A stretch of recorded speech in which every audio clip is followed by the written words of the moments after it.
I stand in front of you and the students to deliver the 14th convocation address of an institute which I have passed through thousands and hundreds of times, but from just the roads outside.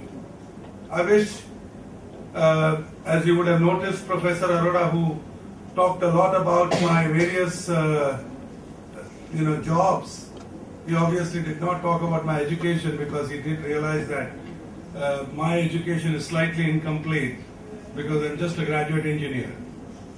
But then,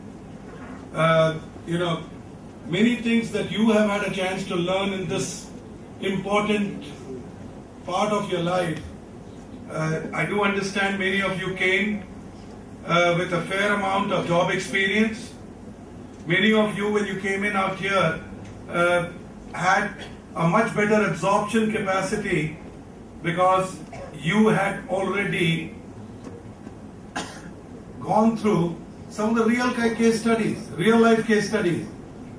So when I look back, and I've had a chance to work with many MBA students, I genuinely feel that the opportunity that you all have had to look at various parts of the business, whether it is people, whether it is process, whether it's technology, whether it is innovation, whether it is employee satisfaction, customer experience, customer satisfaction, finance, legal, I do believe that your professors have done a wonderful job in exposing you to some of the real realities. That those case studies that you have studied here can really save, at least when I look back, my career, I learned it by experience, I learned it by observation, I learned it by talking to different people, whereas you have had a chance to go through and be able to see things end to end. So I do believe that, I know most of you have started working, most of you are now aware that if I use even 30% of that or even 20% of that, I am a lot better prepared in any meeting, any situation or any environment. So I guess the reality is that you know your assets. The reality is that know that what you have been, what you have benefited from, and to build on that foundation. When I look out, I still remember many incidences in my life. When I was a young child, my grandfather used to have an oil mill. This was not the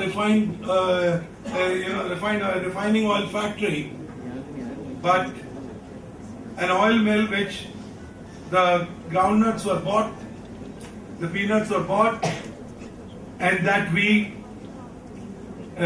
my grandfather in his oil mill would crush that seeds and basically produce the oil, and which was used as a cooking medium or sold back to the refiners or the vegetable ghee manufacturers. And one of the things, you think that talent management is an issue now. Trust me, talent management was an issue then also.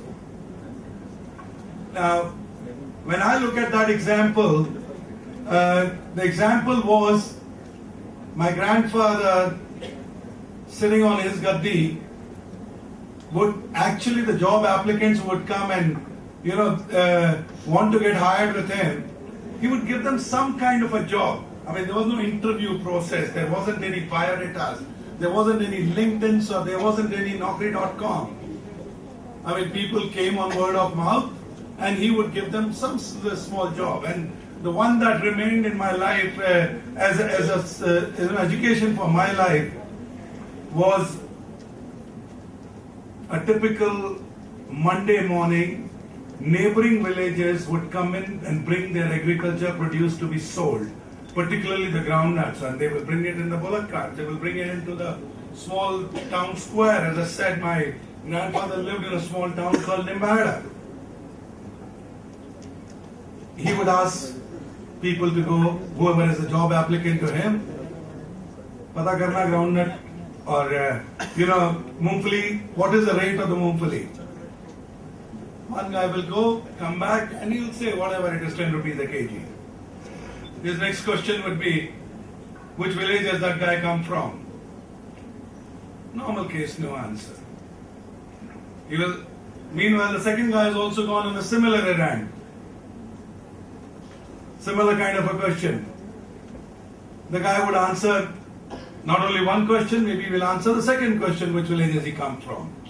The third guy would even go to the extent of saying the guy has to go back at XXX number of hours, and he would have a lot more information that this year the produce has been good, this particular village, these set of farmers, they have to reach back, they have come from 3 hours away, so they will leave at 2 o'clock, and that's the time to strike a bargain.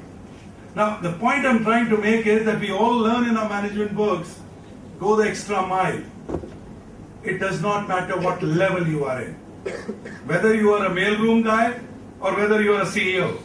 If you don't go that extra mile, I mean, you would be one of the average guys. And none of you wants to be in that average guy.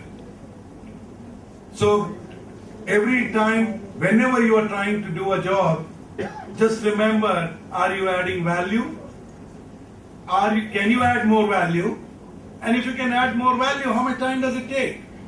If that extra effort can make you look better and get you ahead of the race, is it worth it or not? That's a question that you need to ask.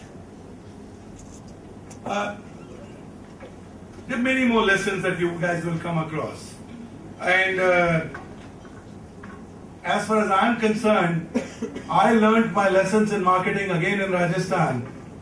As you know, India is a country of contrasts. Me in a school, now I'm already in Jaipur, me in a school, and my neighbors, who is a classmate of mine, his father is going to Kerala. And I knew that being Rajasthani, being a trader community guy, that this guy is basically a trader in pickles. And he is going all the way, and a typical, Rajasthan pickles were the red pepper, the lal mirchi achars. And anyway, so uncle, why are you going to Kerala? I said, oh, people eat food everywhere. I think that's a market unexplored. So I'm going to Kerala. I mean, remember, I'm now talking of 40 years ago. There wasn't like an airline which took you to whichever part of the world immediately. And definitely not from Jaipur. Even if you had to go through some 3 airlines and 3 different kinds of transport. Okay, so how will you sell? I mean, I'm curious. I want to know. I've learned from my grandfather's experiment is that you need to do a little more. You need to add a little more value. So I am still curious. And this friend's father actually tells me that he's going to a Kerala book fair. Now, where does selling pickles and book fairs come in? I mean, by this time I've definitely discovered that Kerala is a very educated country and they have the largest number of book fairs in Kerala. But for selling pickles, how do you go to a book fair? He said the stalls are the cheapest there and people anyway have to eat food. The number of footfalls, because Keralites love books, will be the highest